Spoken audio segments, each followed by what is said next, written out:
The topic of my speech is why children are graduating without knowing how to read. This is part 2. I believe that a child should be retained if they can't read.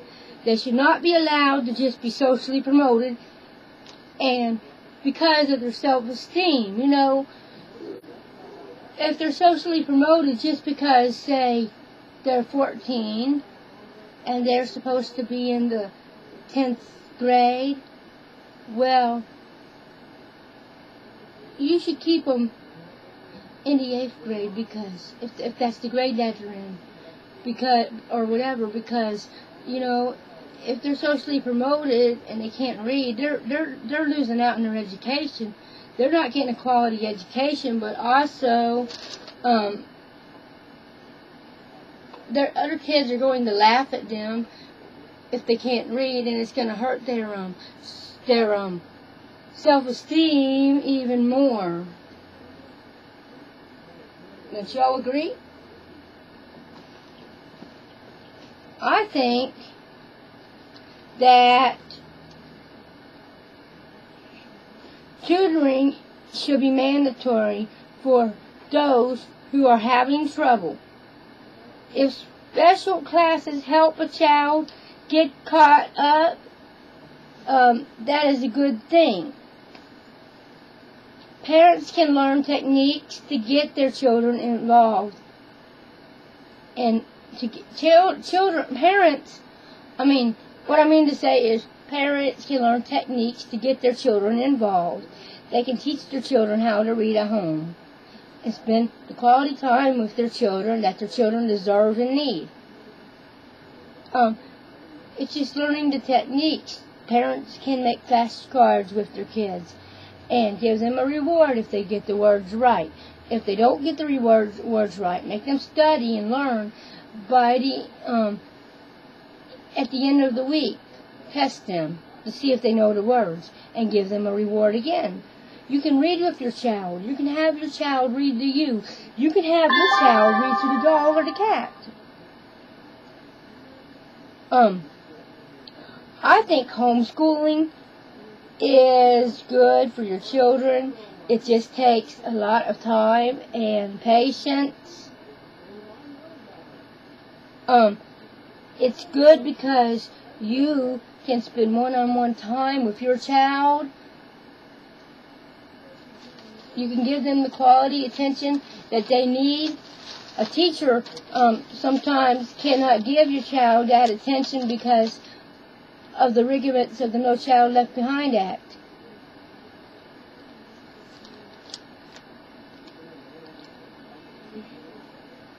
Homeschooling does take a lot of time and patience though, but it is well worth it. Sometimes children do have learning disabilities that slow or hinder their learning. I do not believe in labeling. A lot of times children do not master the basic skills that's needed in phonics to help them learn to read better or learn to read at all. They have reading gaps. It just takes some children longer to learn to read. There are teachers who say children with learning disabilities can't learn, but they are wrong. All children can learn. Even those with learning disabilities can learn. I think if a child don't pass the subjects and cannot read, they should be retained. I think spelling and reading go hand in hand. If a child learns to spell words correctly, then they can learn to read. All high schools should offer vocabulary and reading class. Because if the child is behind in the reading level, it will help them to catch it with grade level, so they can learn to read in their own grade level. children must go to school because it's mandatory.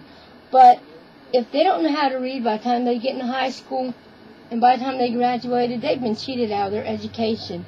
And they haven't received the quality education that they need. If they're not receiving a good quality education, I believe they are being cheated. Children have not received good quality education if they can't read by the time they graduate from high school. I sincerely believe that. If a child can't read, the teacher should not be in trouble for malpractice. Teachers teach the best they can. Teachers teach because they love children. So, and they have license and they have the proper certification to teach. And they know how to teach your child. But it's just that all this benchmark prepping and all these portfolios that the No Child Left Behind Act requires, it takes their time away and keeps them busy. And they don't have the attention to give your child. They don't have the time to give your child the proper attention. It's not the teacher's fault that your children have not learned to read. They may have not mastered the basic skills. They also may not have enough time with all the demands placed on them by the No Child Left Behind Act to give your child the attention they need. Teachers do the best they can. Children do have different learning styles. I think teachers need to be trained to teach in all learning styles.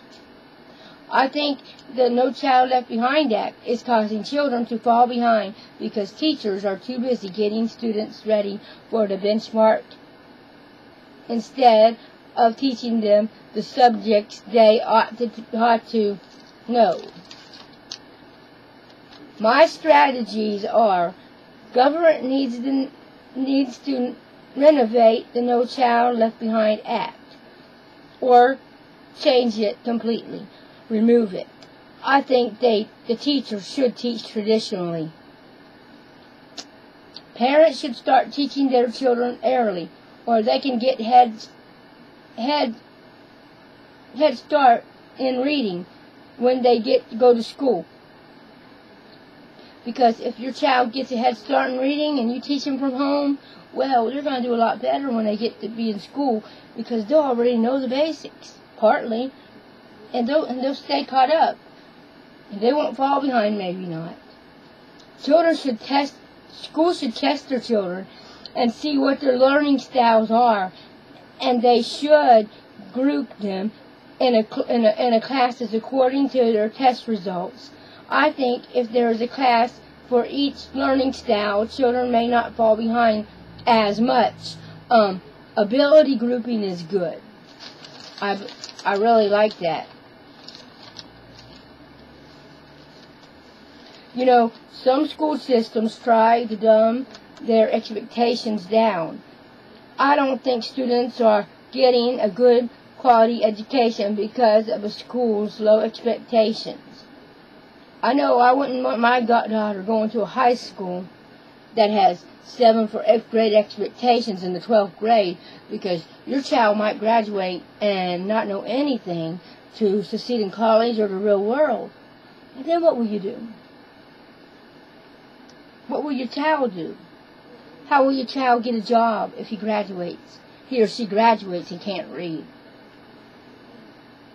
You got to think about all that. And parents, I urge you to get involved in your child's education. My conclusion is parents need to get involved in their children's education and push the government to do something, such as reverse the No Child Left Behind Act. Parents need to get involved in the education of their children, even if the No Child Left Behind Act is not reversed. Children need a well-rounded education and a good start. Parents, I challenge you to get involved in your child's education. Do it now. Don't put it off. Don't procrastinate because your child may be falling behind this very moment as we speak.